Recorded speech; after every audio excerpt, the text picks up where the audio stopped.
ज़मीर TV देखने वाले तमाम दर्शकों का स्वागत है। जैसे आप जानते हैं कि हमारी कोशिश रहती है कि आपको नई जानकारियां उपलब्ध कराएं। आज हमारे साथ हैं डॉक्टर कबीर। डॉक्टर कबीर से आज जानेंगे दिमाग की कार्यशैली के बारे में, दिमाग कैसे काम करता है और दिमाग की मेमोरी को कैसे तेज किया जा सकता है। डॉक्टर कबीर, एक बार आपका फिर स्वागत है। पिछली बार आपसे जानना था कि मानसिक तनाव क्या होता है और कैसे दूर किया जाता है। आज आपसे जानना चाहते हैं जो बच्चे जिनकी आप मेमोरी शार्प करते हैं, जिनकी मेमोरी को आप ठीक करते हो, उनके बारे में जानना चाहता हूं कि सभी बच्चों की जो दिमाग की क्षमता होती है एक जैसी होती है या अलग अलग होती है। सबसे पहले ज़मीर टीवी देखने वाले सभी दर्शकों को मेरी तरफ से नमस्कार, आदाब, सत श्री अकाल। जैसे कि आपने पूछा कि क्या सभी बच्चों की क्षमताएं एक जैसी होती है, तो यहाँ पे अगर साइंटिफिकली अगर हम देखें या जितने भी रिसर्च को हम उठा के देखते हैं, साइंस ने जो अब तक ब्रेन के ऊपर किए हैं स्टडी, चाहे हो सकती है चाहे किसी यूनिवर्सिटी का रिसर्च हो सकता है, तो उन सब में एक ही चीज़ कॉमन सी आती है कि सबका जो ब्रेन है वो एक ही जैसा होता है और एक ही जैसी इसकी वर्किंग होती है। अगर हम बात करें जैसे ब्रेन की हम बात करें तो ये 1.3 किलोग्राम से 1.4 किलोग्राम के आसपास का ब्रेन होता है, तो सब में ये एक ही जैसा होता है। तो यहाँ पे डिपेंड करता है कि हम उसका यूज कैसे करते हैं। एक बच्चा जो है वो पढ़ाई में बहुत अच्छा कर रहा है, इसका मतलब वो अपने दिमाग का ज़्यादा से ज़्यादा उपयोग पढ़ाई में कर रहा है। एक जो बच्चा है वो अपना जो दिमाग है वो मैकेनिकली दूसरे चाहे इक्विपमेंट्स हो सकते हैं या जैसे हम कह सकते हैं कि वो मोबाइल में बहुत अच्छा कर पा रहा है, या उसका जो दिमाग है वो कार वगैरह के मैकेनिज्म में अगर जाते हैं तो वो वहाँ पे बहुत अच्छा कर रहा है। तो कहीं ना कहीं हम देख सकते हैं, यहाँ से इसको कोरिलेट करके देखें तो एक बच्चे का दिमाग स्टडी में है, दूसरे बच्चे का कंप्यूटर में है, किसी का लैपटॉप में है, किसी का मोबाइल में है, किसी का कार में। तो उनका जो दिमाग है वो प्रॉपर अपनी अपनी जगह वर्क कर रहा है। जिन बच्चों को हम डल या नलायक बोल देते हैं, इसका मतलब वो चीज़ हमें नहीं बोलनी चाहिए, गलत है वो चीज़। अगर हम पेरेंट्स की अगर हम बात करें तो यहाँ पे मैं पेरेंट्स को बताना चाहूँगा कि कभी भी हमें अपने बच्चे को नालायक और डल कभी नहीं समझना चाहिए। हमें ज़रूरत होती है बच्चों को अंडरस्टैंड करने की। जैसे पढ़ाई की अगर हम बात करें कि कोई अगर ये समझे कि पढ़ाई में हमारा बच्चा नालायक है या वो बिल्कुल डल है, तो ये कहना भी बिल्कुल गलत है, क्योंकि अगर हम उसको ये कहते हैं तो हम बार बार उसके दिमाग को यही मैसेज दे रहे हैं कि नालायक हो नालायक हो नालायक हो, और धीरे धीरे वो चीज़ें उसके दिमाग में घर भी करती है। ये धीमे और तेज में क्या फ़र्क है? किसी का दिमाग बहुत तेज चलता है, किसी का धीमा है, किसी को कोई बात देर में समझ में आती है, और एक बच्चा होता है कि उसको बताने के साथ साथ ही समझ आ जाती है। इसका क्या फ़र्क है? देखो, अगर हम दिमाग की बात करें, अगर इसको हम पढ़ाई से कोरिलेट करके देखें या जैसे मैकेनिज्म की अगर हम बात में कि मैकेनिकली अगर किसी का ब्रेन स्ट्रॉन्ग है जी, तो आप इसको ऐसे समझ सकते हैं जैसे पढ़ाई में एक बच्चा जो है वो बड़ा इंटेलिजेंट है, दूसरा जो है वो कुछ नहीं कर पाता। तो हो सकता है जी कि वो जो बच्चा जो इंटेलिजेंट है उसका इंटरेस्ट क्रिएट होता हो, क्योंकि ये सारी चीजें इंटरेस्ट से शुरुआत होती है इसकी। और जब हम इंटरेस्ट की बात करते हैं जी, तो इंटरेस्ट जो है वो कॉन्फिडेंस से आता है। कहीं ऐसा तो नहीं कि जो प्रोग्रामिंग दिमाग की है वो अलग अलग हुई है? नहीं, ऐसा कुछ नहीं होता। हाँ, ये हो सकता है कि उसका जो वर्किंग करने का जो स्टाइल है, तरीका है, वो अलग हो सकता है। उसका हो सकता है जैसे एक बच्चा है वो क्रेमिंग अच्छा करता है, एक जो है वो एनालिटिकली स्ट्रांग होता है, तो वो एनालाइज कर पाता है। इसमें सोसाइटी का भी कोई असर होता है? हाँ, सोसाइटी का असर होता है इसमें कि हम कौन से संगत में हम रहते हैं, किसके साथ हम कौन सी टॉक करते हैं, पॉजिटिव लोगों के साथ हैं या नेगेटिव लोगों के साथ में हम रहते हैं, तो उन चीज़ों का थोड़ा। और पेरेंट्स का जो पालन पोषण है, जो पेरेंट्स बच्चे को शुरू में ही, जैसे मैंने प्रोग्रामिंग शब्द यूज़ किया, हो सकता है आपकी डॉक्टरी लैंग्वेज में कुछ और यूज़ करते हो, जो बच्चे शुरू से बच्चों के साथ पेरेंट्स डील करते हैं उसका भी तो असर होता होगा। हाँ, उन चीज़ों का असर होता है, क्योंकि अगर हम बात करें जैसे बच्चों के गुरु की अगर हम बात करें तो पहला जो गुरु होता है वो माता पिता से ही शुरुआत होती है उनकी, क्योंकि सारी चीज़ें वो माता से सीखते सीखते फिर वो पिताजी से, अपने फादर से सीखता है, फिर उसके बाद में वो अपने लाइक जिसको हम कहते हैं कि एजुकेशन वगैरह उसको चाहिए तो वो दूसरे गुरु जी के पास पहुंचता है। तो सबसे पहले पेरेंट्स का ही होता है। लेकिन पेरेंट्स की अगर हम बात करें तो पेरेंट्स जितना अंडरस्टैंड कर पाते हैं, वो जितना बच्चे को समझ पाते हैं या जितना उनके पास होता है वो देने की कोशिश भी करते हैं। हाँ, ये हो सकता है जिसको जितना पता होगा वो उतना ही उसको ज्ञान दे सकते हैं। इसका मतलब बच्चों की देखभाल करते हो, जो उनका पालन पोषण करते हो, पेरेंट्स को बहुत सावधानियां बरतनी पड़ेगी। हाँ, ये पेरेंट्स के लिए एक बहुत अच्छा मैसेज है कि जितने भी जो बच्चों के जो पेरेंट्स हैं, उनके अगर बच्चे छोटे हैं तो आपको हर जो बात आप उनके साथ में, या वो जब आपके सामने फ्रंट में बैठे हैं तो आप आपस में भी अगर किसी से बात कर रहे हो तो ध्यान रखें कि आपका बच्चा उसको चीज़ों को गौर से सुन तो नहीं रहा, और अगर सुन रहा है तो आपको ये सावधानी रखनी है कि कहीं आप नेगेटिव टॉक तो नहीं कर रहे, या आपके टॉक करने से उसके ऊपर कोई असर तो नहीं पड़ रहा है। आपको उसको नजरअंदाज नहीं करना चाहिए, उसको ध्यान में रखते हुए आपस में बात करना चाहिए। कई बार मियाँ बीवी क्या कर रहे होते हैं, जोर जोर से झगड़ा कर रहे होते हैं और वो बच्चा सहम जाता है, डर जाता है, कई बार रोने लग जाता है। देखो यहाँ पे पेरेंट्स को यही समझना है कि अगर जहाँ झगड़े वाला या अगर उनके कोई कहासुनी होती है जी। तो उनको थोड़ा सा संयम रखना ही पड़ेगा। बच्चों एटलीस्ट बच्चों के सामने तो ऐसा कुछ बच्चों नहीं के सामने नहीं करना चाहिए। डॉक्टर साहब, हमारा दिमाग जो काम करता है, ये इसकी प्रक्रिया क्या होती है, कैसे काम करता है? देखो अगर ब्रेन की अगर हम बात करें जी। तो यहाँ पे थोड़ा सा हमें इसको विस्तार से समझने की जरूरत होती है कि हमारा जो ब्रेन है वो वर्क कैसे करता है या ये होता क्या चीज है। जी। जैसे फिजिकली अगर हम देखते हैं तो हमारा जो दिमाग है वो एक ही होता है, ओके। जो हमें दिखाई देता है एज ए हार्डवेयर, हम इसको ले सकते हैं। फिर उसके बाद में अगर हम साइंस को देखते हैं तो फिर वो उन्होंने उस ब्रेन को हमारे को डिवाइड कर दिया, जैसे फ्रंटल हो गया, ऑक्सीपिटल हो गया, मिड ब्रेन हो गया, ऐसे अलग अलग 4 पार्ट में उन्होंने डिवाइड कर दिया। ओके। लेकिन अगर साइकोलॉजिकली अगर हम देखते हैं तो हम इसको 2 चीजों से बड़े अच्छे से समझ सकते हैं, एक कॉन्शियस माइंड और दूसरा अनकॉन्शियस माइंड, या इसको हम ये कह सकते हैं चेतन मन और अचेतन मन। ओके। कॉन्शियस माइंड की अगर हम बात करें तो हमारा जो कॉन्शियस माइंड है ये तार्किक ब्रेन होता है।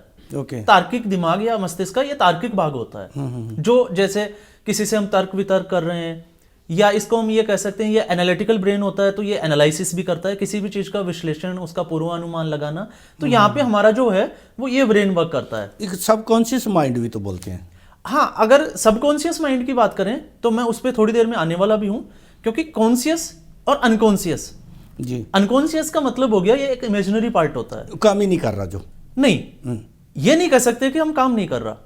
इसको हम ऐसे समझ सकते हैं जैसे रामायण काल से हम सुनते आ रहे हैं कि रावण का जो ब्रदर था कुंभकर्ण जी, और वो जो था वो लॉट ऑफ पावर को होल्ड करता था, उसके पास बहुत सारी शक्तियां थी, ओके।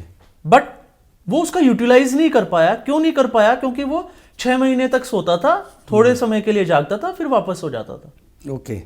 तो हमारा अनकॉन्शियस माइंड जो अचेतन मन है वो पावर्स को होल्ड तो करता है। ये ब्रेन बहुत पावरफुल होता है, इसको समझने की जरूरत होती है।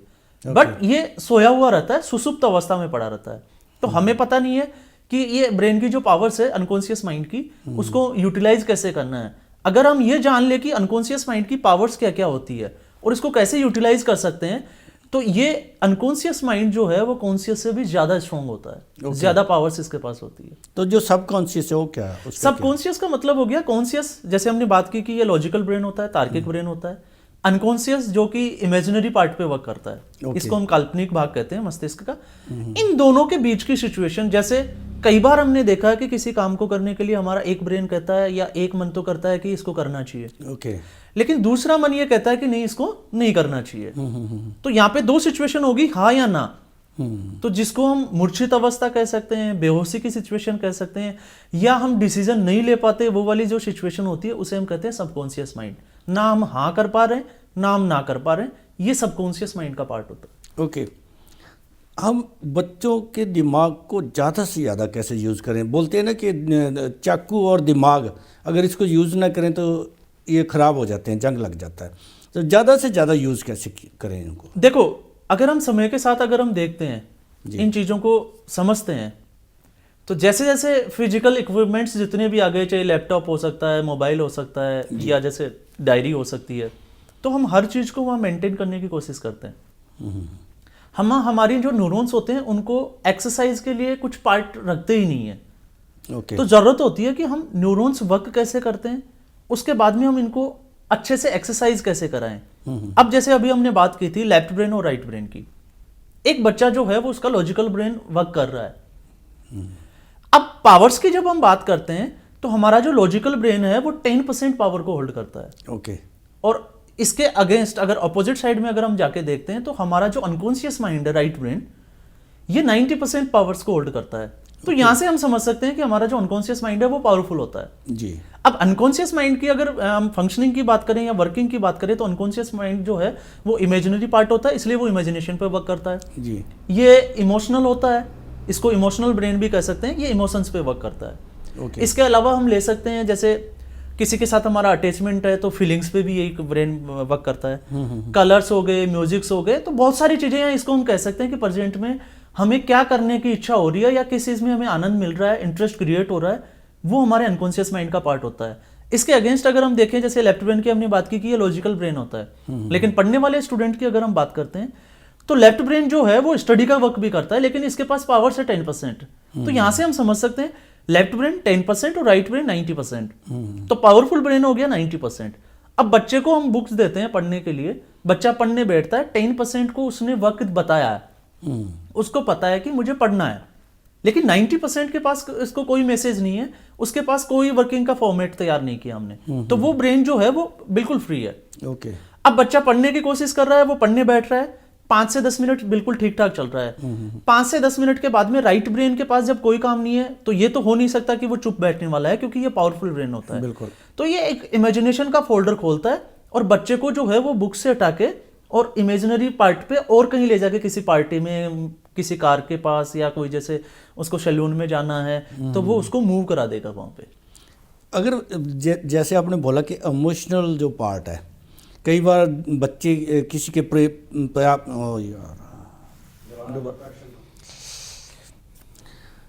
जैसे आपने बोला कि एक पार्ट है जो वो इमोशनल, भावनात्मक तौर पर काम करता है। कई बच्चे प्रेम में पड़ के इतने इमोशनल हो जाते हैं कि वो सुसाइड करने तक पहुंच जाते हैं।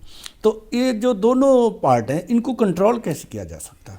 अगर हाँ, जैसे अभी हमने बात की कि भावनात्मक जो ब्रेन है, इमोशनल जो ब्रेन है, राइट ब्रेन, जैसे कि कुछ बच्चे जो है वो प्रेम में पड़ जाते हैं, तो प्रेम का काम क्या हो गया?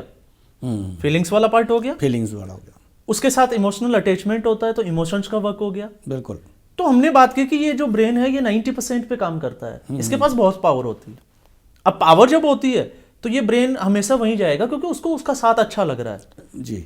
और यहाँ पे ये ज्यादातर टीनेज में ये प्रॉब्लम्स बच्चों में ज्यादा क्रिएट होती है। तो पेरेंट्स को भी जरूरत होती है कि टीनेज में उसको अच्छी गाइडलाइंस के थ्रू उसको गाइड करते रहें, ताकि वो उन चीजों से बचता रहे। नहीं, अगर उसमें पड़ गया तो उसको कैसे, पेरेंट्स कैसे सहयोग दें उसको? नहीं, अगर जैसे कहीं ना कहीं इमोशनल अटैचमेंट पेरेंट्स का भी होता है, लेकिन जैसे हम यहाँ की हम बात कर रहे हैं, जैसे इंडिया की अगर हम देखें तो पेरेंट्स को ये समझना है कि हम बच्चों को टीनेज में होने वाली जो उसके सामने कौन कौन से चैलेंजेस आने वाले हैं, चाहे वो हार्मोनल इनबैलेंस हो सकता है, किसी के साथ इमोशनल अटैचमेंट हो सकता है, या हम बहुत सी चीज़ों को हम सोसाइटी में आसपास के एरिया में देखते हैं जी। तो पेरेंट्स को, जैसे बच्चा 13 या 14 साल का होता है तो जरूरत होती है उसके बहुत अच्छे दोस्त बनने की। बिल्कुल। आप ये नहीं समझे कि मैं इसकी मदर हूं तो कैसे बात करूंगी, या मैं इसका फादर हूं तो मैं इससे कैसे बात करूंगा।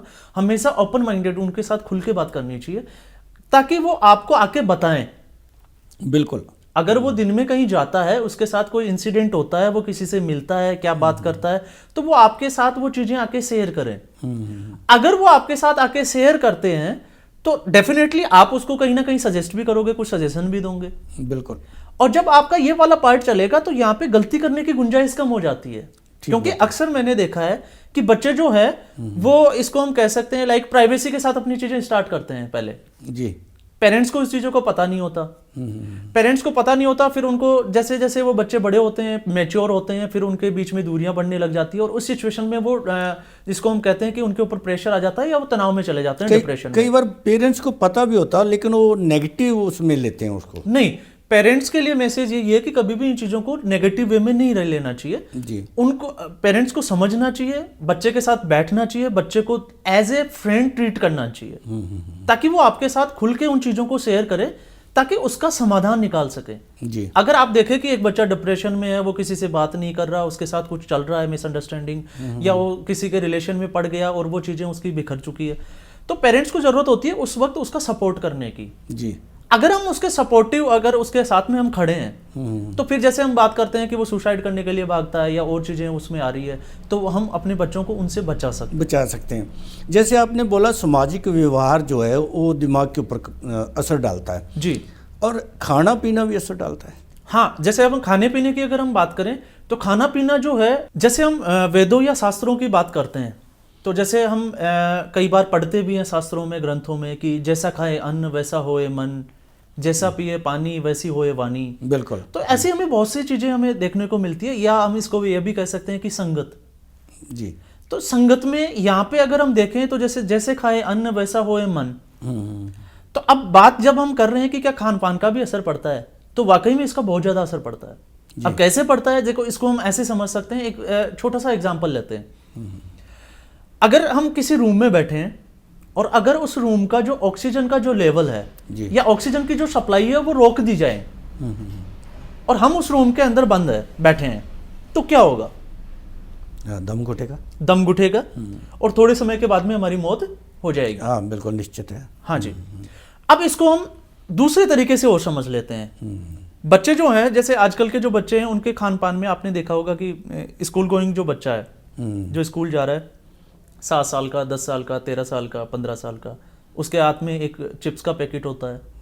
बिल्कुल। और उसके एक दूसरे हाथ में एक कोल्ड ड्रिंक की बोतल होती है। और जब हम कोल्ड ड्रिंक की बात करते हैं तो उसमें ड्राई CO2 जिसको हम कहते हैं, शुष्क CO2, उसका जो लेवल होता है वो लगभग 60 to 70% होता है। तो डायरेक्टली इनडायरेक्टली कह सकते हैं, या जाने और अनजाने में हम हमारे ब्रेन को क्या दे रहे हैं? CO2। तो हमने उस कोल्ड ड्रिंक के जरिए क्या चीज को लेवल बढ़ा दिया हमारे ब्रेन का? CO2 का।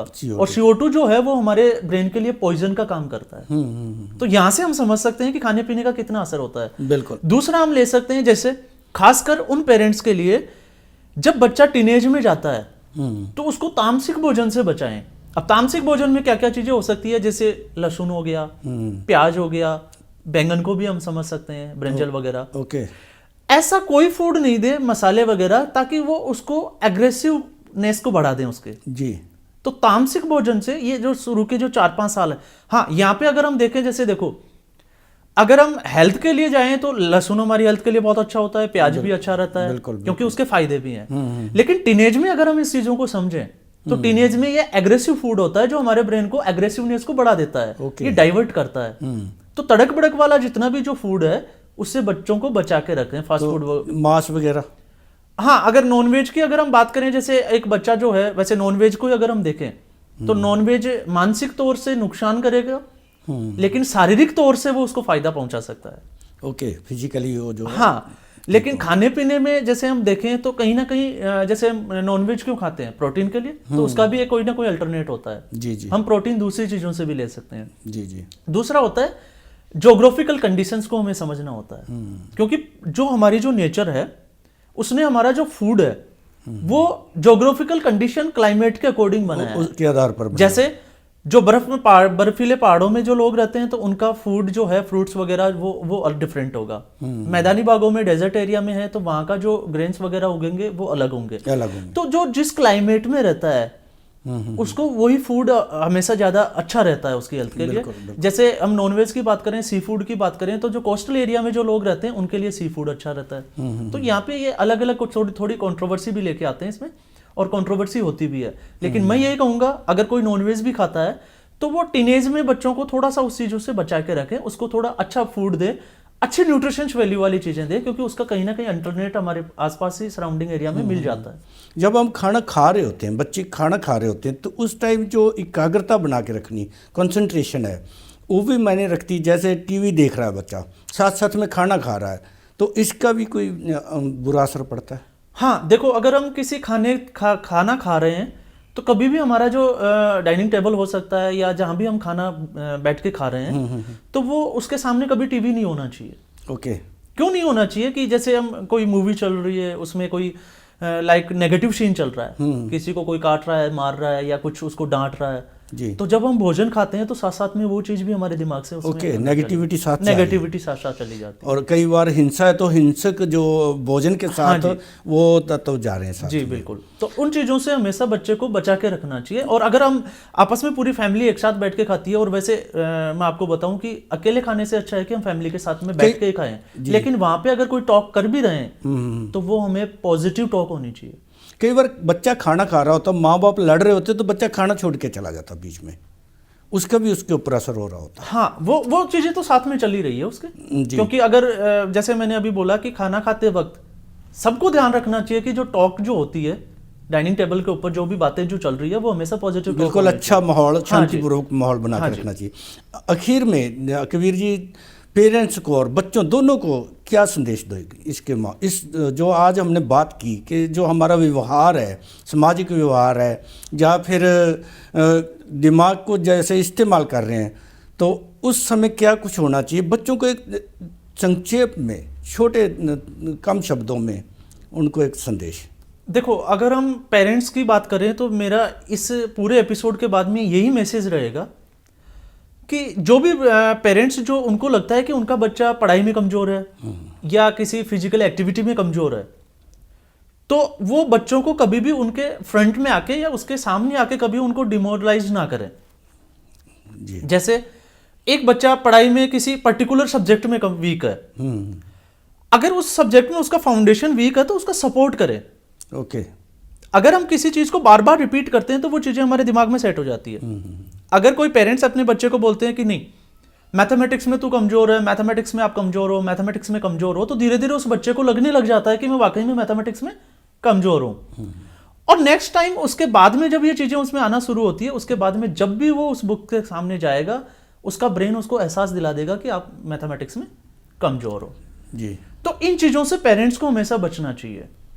अगर हम फिजिकल एक्टिविटीज की भी बात करें तो फिजिकल एक्टिविटीज में जैसे कई बार डिसेबिलिटी होती है, तो डिसेबिलिटी के साथ साथ में हम ऐसे जरूरी नहीं है कि वो डिसेबिलिटी उसके परमानेंट है, हम उस किसी एक्सरसाइजेस के थ्रू या उसको वर्कआउट करा के हम उन चीजों को ठीक कर सकते हैं। लेकिन वहां का जो एनवायरनमेंट जो है वो कभी भी नेगेटिव टॉक का या नेगेटिव मैसेज नहीं होना चाहिए बच्चों के लिए। हाँ, बच्चों के लिए पेरेंट्स को भी ध्यान रखना चाहिए और बच्चों को भी अपना ध्यान रखना चाहिए कि अगर आपके फ्रेंड सर्कल में आपको लगता है कि ये पर्टिकुलर जो फ्रेंड है वो मेरे से नेगेटिव टॉक कर रहा है, तो आप उस फ्रेंड से थोड़ा दूरी बना कर चलें। डॉक्टर कबीर, बहुत अच्छा लगा आज बात करके बच्चों के बारे में, खास करके क्योंकि बच्चों का ध्यान रखना आज के समय में बहुत ज़्यादा ज़रूरी है। जैसे कि जो आज समय चल रहा है, हमारे पास समय ही नहीं होता बच्चों को देने के लिए, और समय की बात करते हैं तो समय इजाज़त नहीं दे रहा कि आगे बात करें। अगले एपिसोड में आपसे फिर ऐसी ही ज्ञानवर्धक बातें जानेंगे। तब तक के लिए इजाज़त दें। धन्यवाद। आपका भी बहुत बहुत धन्यवाद और दर्शकों का भी मेरी ओर से बहुत बहुत धन्यवाद। धन्यवाद। डॉक्टर कबीर से आज हमने बात की दिमाग की कार्यशैली के बारे में, दिमाग कैसे काम करता है और बच्चों के दिमाग की मेमोरी को कैसे तेज किया जा सकता है। अगले एपिसोड में किसी और विषय के ऊपर बात करेंगे। तब तक के लिए आज्ञा दें। धन्यवाद।